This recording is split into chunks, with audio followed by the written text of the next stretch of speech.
Hi, how you doing? Well, we had a storm come through last night after a particularly hot day, up over into the 30s. And we had a storm last night. We had a little bit of rain, 2/10. It's a great day today to go out and transplant the cabbage and the broccoli. As well, I'm going to finally transplant the lettuce and chicory seedlings that I have going, the transplants I have going. And then I'm going to come back in here and make up a couple of hanging baskets. I thought maybe you'd like to hang out while I get that done. My name is Sharon. I garden on a large yard in a small town in east central Saskatchewan, Zone 3. Welcome to my Sask Garden. So I've got my seedlings. I've got lettuce, I've got a bit of romaine lettuce, and I have chicory. Last fall, Andy tilled this bed with some steer manure, composted steer manure, and this morning we got the compost sifted, and so we put 2 wheelbarrows of compost on this bed. I've just lightly raked it in so that it mixes a bit with the natural soil as well. It's going to hold the moisture quite well because it's still got a lot of peat moss in it, and that comes from the, any of the plants that I throw out and into the compost. And so it's going to be, as well as the compost, of course, of the composted bits, it's also going to be very helpful, I think, for these plants. And so it'll also act as a mulch as well as being tilled into or just worked into the soil lightly. On this bed, on either end, I plan to grow the cucamelon over there and the cucumber over here. So here I have the romaine. There's only a few in there. I haven't repotted these. I actually should have repotted them into individual containers, but I didn't. So I think they should still be fine, considering that we're coming into a few days of very cool, damp weather, which will be ideal conditions for growing on the lettuce. Certainly for transplanting it at this point. So that's actually just 2. There's a little baby one next to a bigger one. I'm not going to divide them up, but there they are. I'm going to plant the lettuce or the romaine back in toward the middle because I'm going to let them grow on to full size. And I'm just going to give them 6 inches apart, maybe.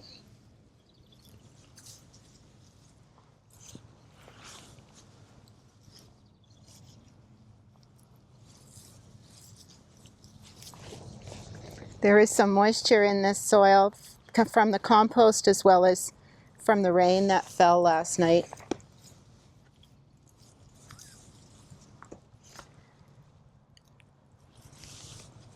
So not too deep, not too shallow. You kind of want to get them stable in there.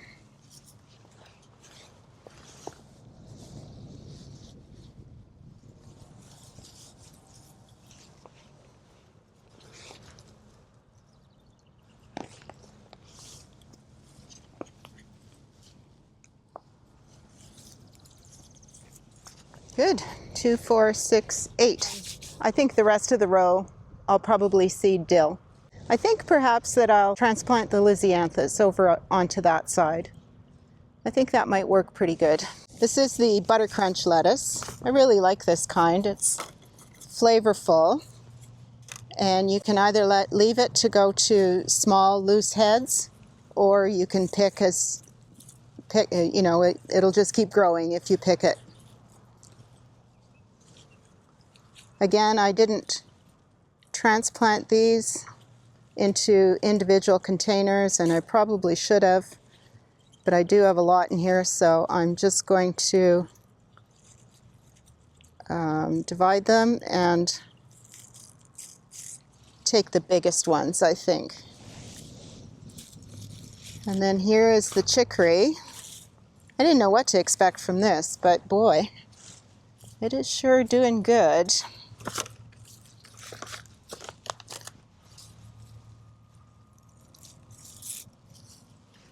This also got It was outside when the storm came, so got rained on nicely. Just plant all that together.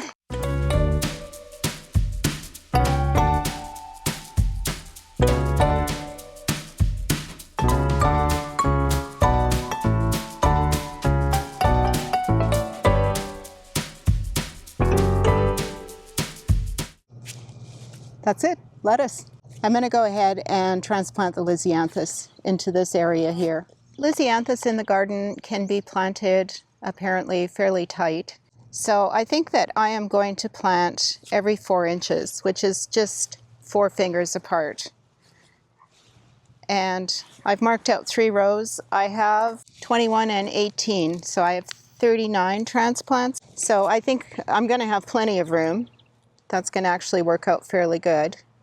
This is something I always do for transplants, or often do, is to just tease those roots apart just a wee bit on the bottom. When they start wrapping around at the bottom, I think that it's beneficial, unless it's something like cucumber or squash or one of those plants. I've not read anything about lisianthus being fussy on transplant. I just felt a little bit of resistance there, so I'll just loosen it a bit. These also got rained on last night, so they're looking quite perky today. Plus, I don't think they really cared for all that heat either, not at this stage. And this is the cool and wet weather that's coming up is going to be quite perfect for them as well. So you can tell I'm not growing these at all for ornamental value, really. These are mostly to try, because I've never grown them. They seemed like a challenging plant to grow. I think that they have to be babysat a lot. I don't know about challenging in particular. I thought that they germinated fairly easy and they grew on, but just really slowly. I think you need the right temperature to grow them on, and that's probably one of the trickier parts. Those that I just planted are the Corelli lavender, and I noticed as they were growing they are just a little bit bigger than the arena purple. They just have a little bit different growth.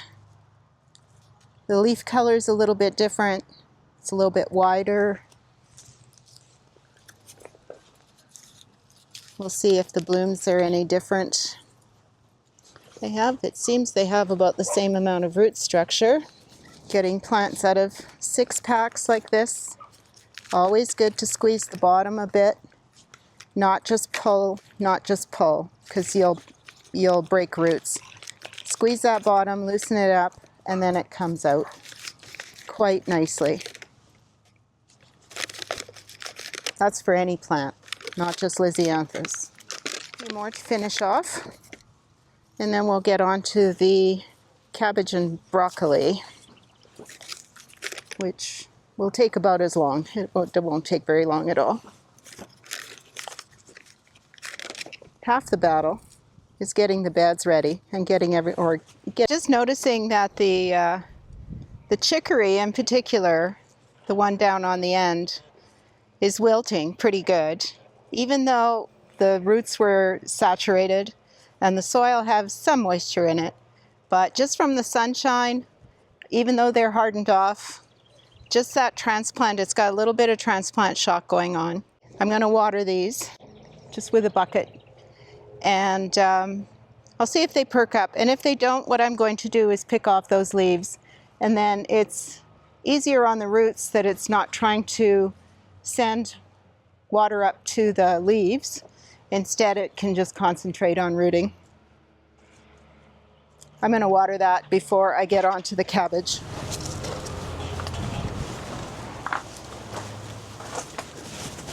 So since I had some room, I have another row left between the lisianthus and the lettuce and the dill. I decided to pop in a few more buttercrunch because I have them here. This would have been a great row to seed this row would have been a great row to seed the dill. However, my dill inevitably get aphids. Every year, almost every year, they get aphids. And I don't know that I want the aphids like right next door to the lisianthus, because I'm not sure how they tolerate aphids. But I can keep watch and, you know, deal with that as it comes. The rest of this row, in case that chicory doesn't, I just had a thought that maybe chicory actually doesn't like to be transplanted. Maybe it doesn't like root disturbance. I didn't read that at all, but it could be. And so in that event, I think that I will just go ahead. You know, that's the seed that I got from Sicily, and there must be, I have no idea how many seed are in that package. It seems like millions. And so I can go ahead and just seed some here, see how it responds, and see how that responds. And then it would be good to see a comparison, if that's worth starting ahead of time or not. Lettuce often isn't. You can seed lettuce just as easily as well. I like to start mine generally, and then I have some spacing. I don't have to thin it, and I can grow them on to head size if I want. So I'm just going to water the lisianthus, and then I forgot to mention that we're going to put the row cover on this portion of the bed for now. Of course, the cucumbers won't get planted out for some time. I'm going to have to watch. There's snow in our forecast. There's rain or possibly snow.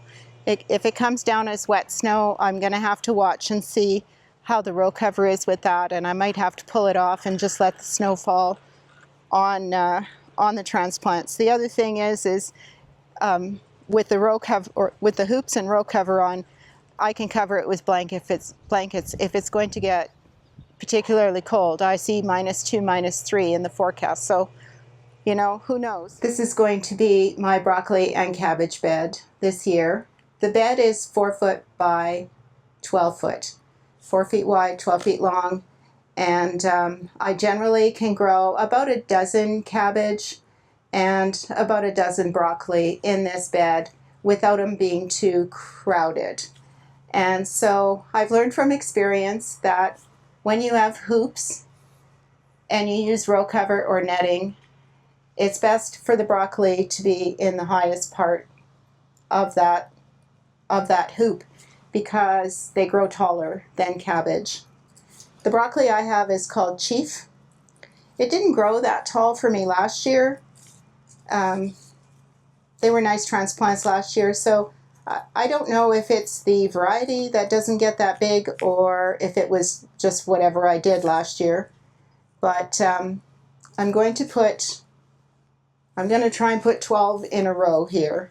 I think I had thought I would plant 10, but I'm going to go for 12. And for the cabbage, I'm going to plant 5 on either side, and just so that they get good spacing, not too tight. You have to cover broccoli and cabbage and cauliflower, any kale, I think, any of the brassica crops, because of the white butterfly. Also at this time of the year is flea beetles that you have to be careful for. A little later on, I'll put netting on the hoops. I'm actually going to change out the hoops to the big ones. They're a little bit taller, and but for now I'm going to put the row cover on just for a little bit of frost protection. These also got rained on last night. They've been hardening off for a long time, and as a matter of fact, I was working to keep them cool pretty much for the last few days, because just a little bit too warm for them at that stage. So I'm just starting right in the middle of the bed so that I can get proper spacing as I go along.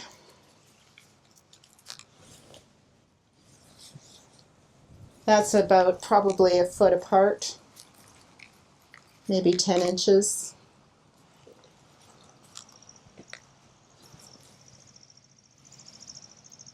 Yeah, it's about a foot.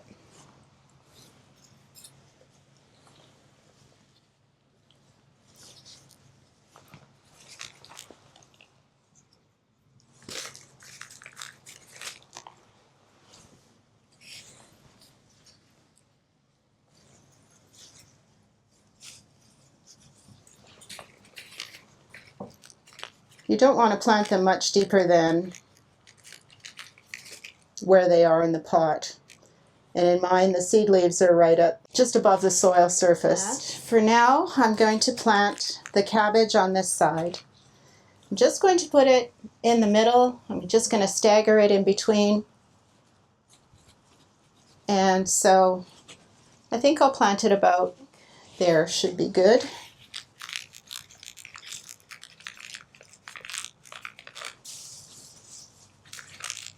I think here. I only need 5 on this side, so this would be 1, 2, 3, 4, 5. Just like that.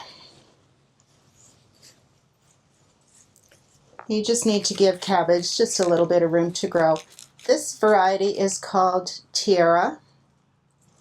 It's a fairly small head, early maturing, and it's sweet and tender. It is not good for cabbage rolls or for, I don't know about sauerkraut. It's not bad for freezing. I fried it and then, or actually roasted it and then froze it. And it's not bad that way. Oh, I think I should have spaced that last one much further.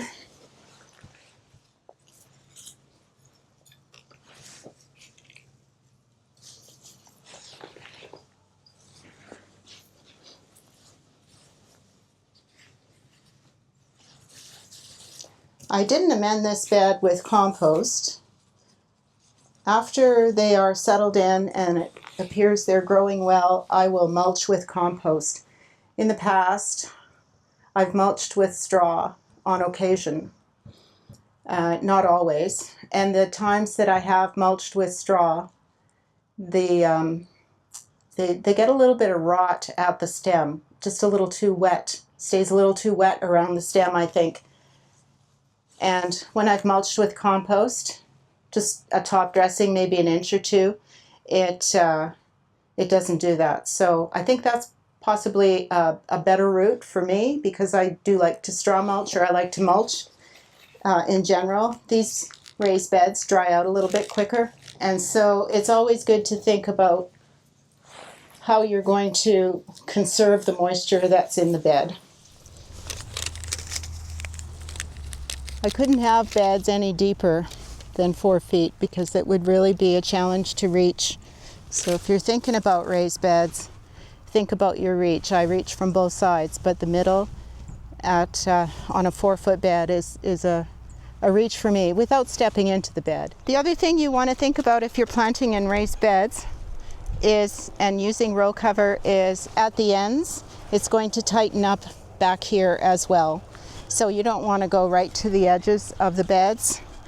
And same thing with here. It would have to be something fairly shallow, right on the edge. I find the edges of the beds dry out a little quicker, so I tend to leave usually at least 6 inches before starting a row. Okay, I'll just get that other row of cabbage in, and then that's it. This Tierra cabbage is particularly good for coleslaw. That's why I grow it. And I have a little bit extra room at the end of both of these rows. I had some extra onion. If you recall the other day when I was transplanting the onion, I landed up with extra. And I thought, well, I might have some room in at the end of a row or something, so I'm going to pop those onion in there as well. So I just got the chicory seed right there. And I brought that back from Sicily. I was on a trip there recently. And I am growing it only for the greens, not for the roots. And there's a lot of seed. So I'm just basically going to take like 2 pinches, I think.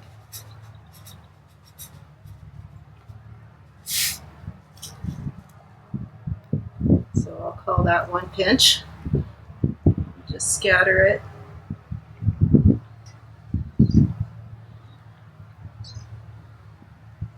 Actually, maybe 1 pinch will do. It really germinated very well for me in the house. So we'll see how it does out here.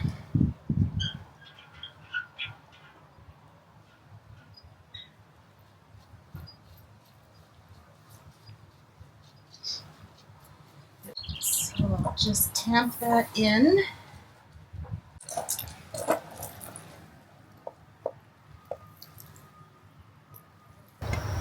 So just give it a quick water. So we're going to go ahead and put the row cover on. These all like cool conditions to grow on in, but because of the upcoming weather and the wind, and I don't know what the weather might bring in terms of wind, might also bring, well, it's supposed to bring showery weather and cloudy, highs of 11, lows of anywhere between 0 to -3.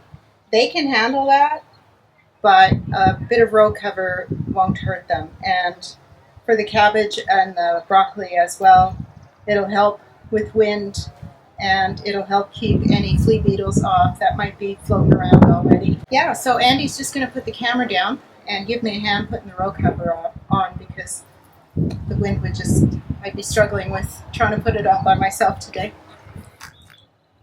Row covers are on, they're all tucked in. I just wanted to show you how I secure it, because some of you may not know. You may have row cover, but you don't know. So I use bricks all the way along. I tend to put one at the hoops. And then on the corners,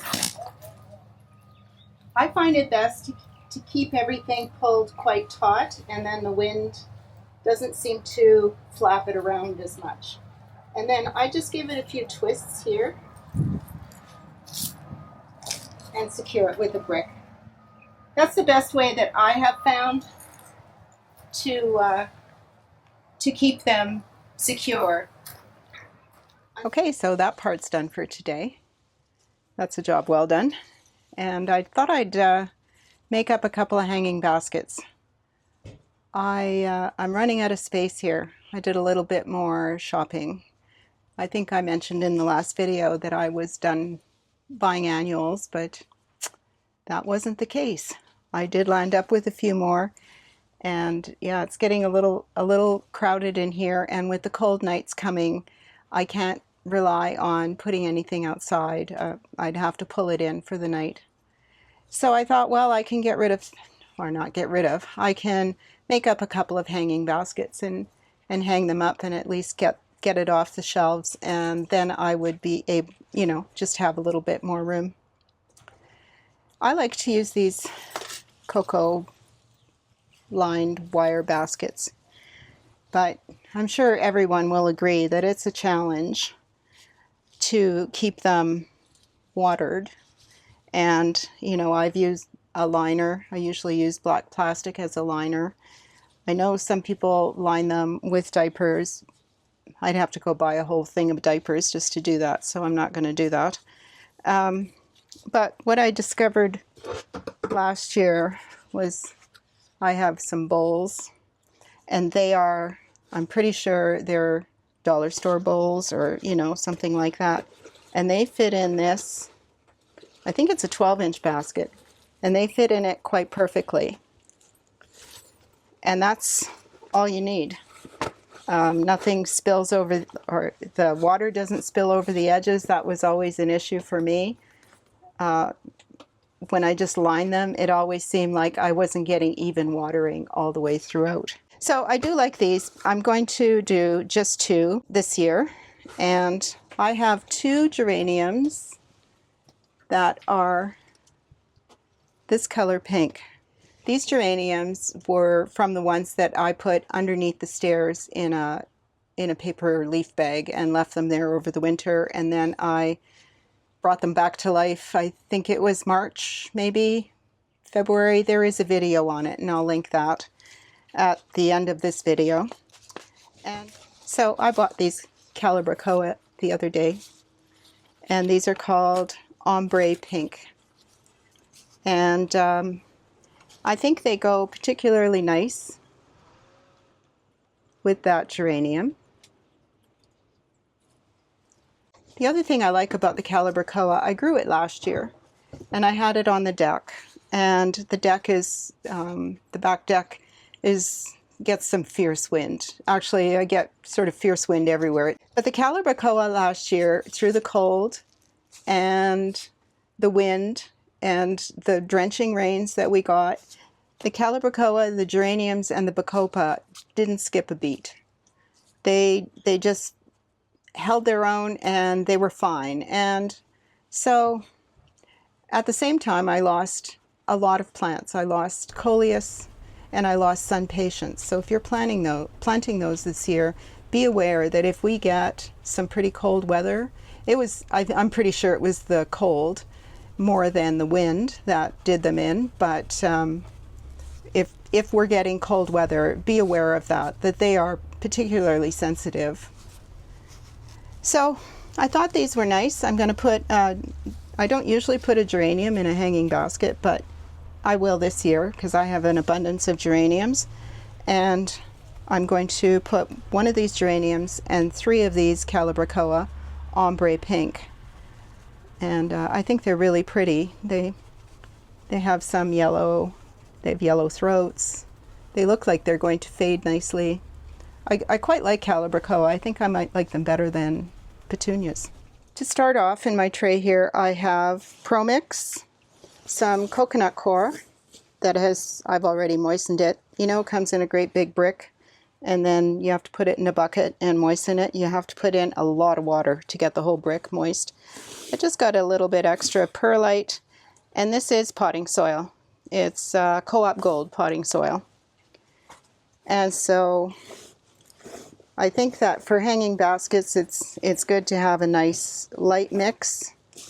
Just going to mix all that up. I'm not going to put in any granular fertilizer, nor any compost. I will feed with fertilizer, water-soluble fertilizer, probably every 3 waterings. It's a little bit dry, but I'm not going to soak it anymore. That geranium is also dry, so I'll give everything a good watering after I get it planted up. So it's just a matter of filling that up.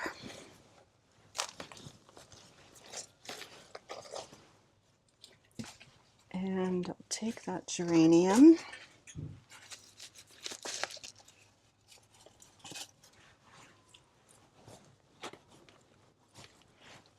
I'm going to set that in the center.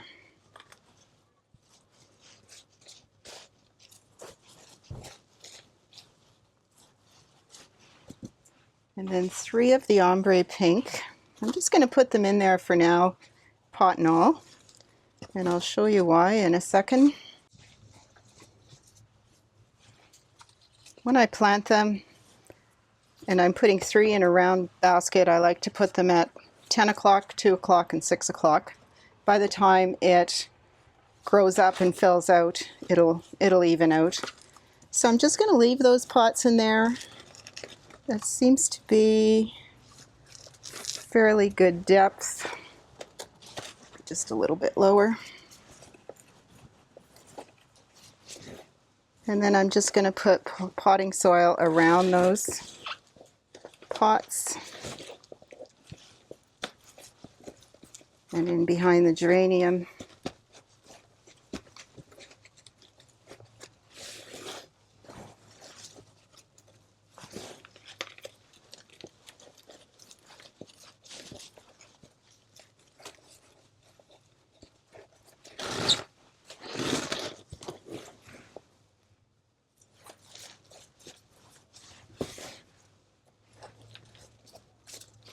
They might be just a little bit high. We'll see.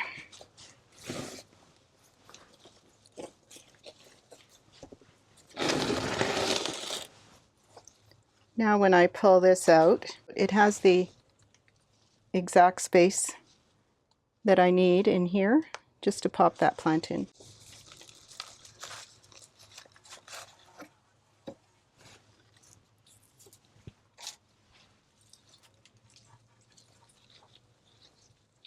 This seems to have a nicer side, so I'll put the not so nicer side to the back and just fit that in there.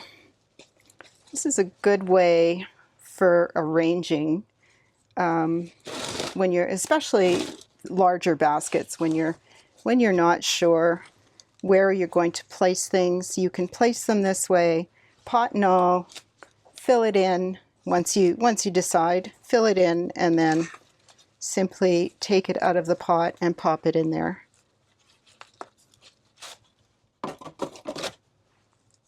Just going to tease those roots just a little. I didn't on the last one. but they aren't very root bound, so I'm sure they'll be fine. So yeah, just goes in there just like that. No digging, no mess like that. And this will fill out, this 3 is probably, honestly, it's probably too many,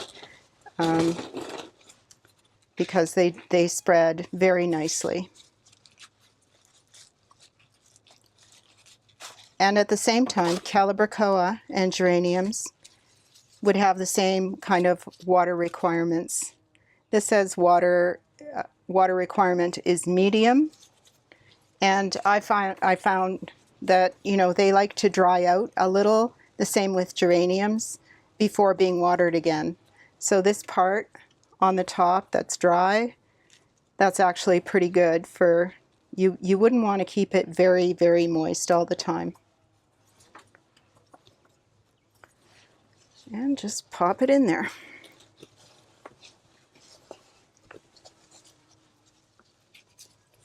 Firm them in, spread them out,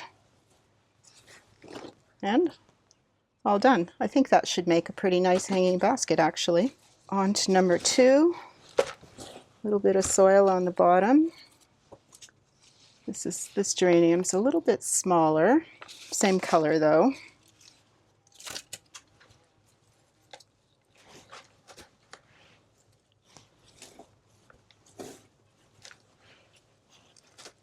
So same thing, I'm going to put them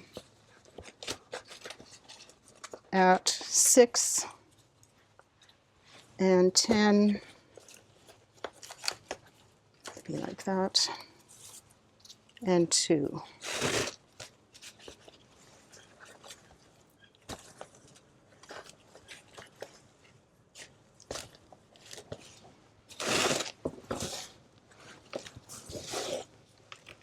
Fill in around the pots. So same thing, take the pot and pop it in.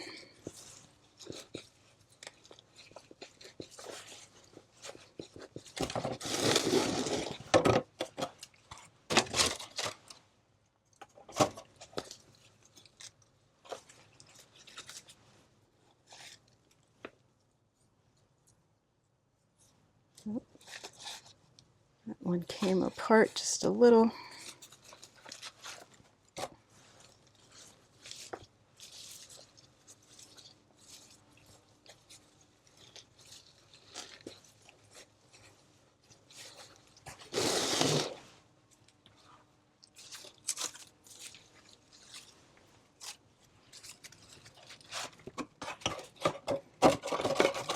These seem to be, these are going in just actually on a slight angle.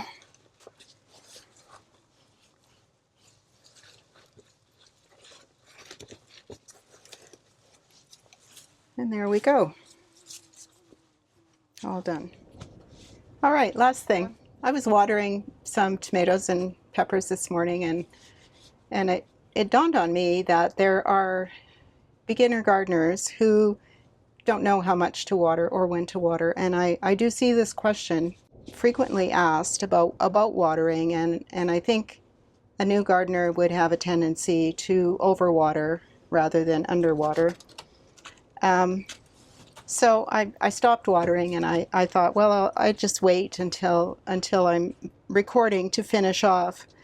And I have a few tomatoes and a few peppers here, and you can see that this soil on the surface is dry. And if I pull this out of the pot, it still has a little bit of moisture down at the bottom, but not a lot. It's certainly not sopping wet. And that might be just a titch more than I would prefer, but I like the tomatoes and the peppers to dry down some before watering again. And then when I water, I leave a little bit of a reservoir always at the top. I water that and I let it soak in. And that I have 4 here, tomatoes. You will also be able to eventually tell by the weight. When you pick it up, you're going to know right away if it's light or if it's heavy. And so that was the first one I watered. It's soaked in all the way, but it's not yet dripping out the bottom. So I'm going to give it just a little bit more. And what I want to see is drips of water coming out the bottom. This one already is, so I don't need to give that one anymore. This one is not, so I'll give that one a little bit more. I mean, you can even use your kitchen scale and weigh them when they're dry and then weigh them when they're wet. That's how I gave Andy instructions to water while I was away on vacation, and that worked out very well for him because he otherwise would not have known and probably would have had the tendency to overwater as well. It's more of a fear that they're going to die of thirst, and often they'll die of drowning. This is a pepper plant. Just going to take it out and show you that same thing. It's kind of dry at the bottom. I find peppers in particular can either withstand it or prefer it, but that's how I tend to water most things, with some exceptions, I suppose, but I do like things to dry down, fill up that reservoir, let it soak in, and see if you're going to get any drips coming out the bottom. I don't think there is on there yet. A little bit more. You don't want it to pour out the bottom. And I just have one more. Some of you might have noticed that I've pinched my pepper plants. And the reason I did that, I'll get another pepper and show you in a second. The reason I did that was because they just seem to be growing by leaps and bounds. And they have another, today is May 13th. I'm going to say they have another 3 weeks in the greenhouse for sure. And I just, you know, I think I'm going to have to repot them because you saw the root structure and they're quite root bound in here already.